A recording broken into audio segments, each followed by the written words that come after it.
विनाशाय श्रीकृष्णाय वयं नमः।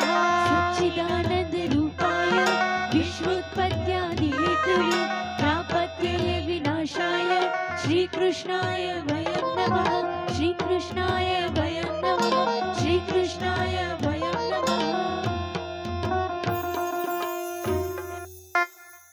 अर्थात विश्वनी उत्पत्ति स्थिति आदिना हेतुरूप સચ્ચિદાનંદ રૂપ શ્રી કૃષ્ણને અમે ત્રણેય પ્રકારના તાપના નાશ માટે નમન કરીએ છીએ।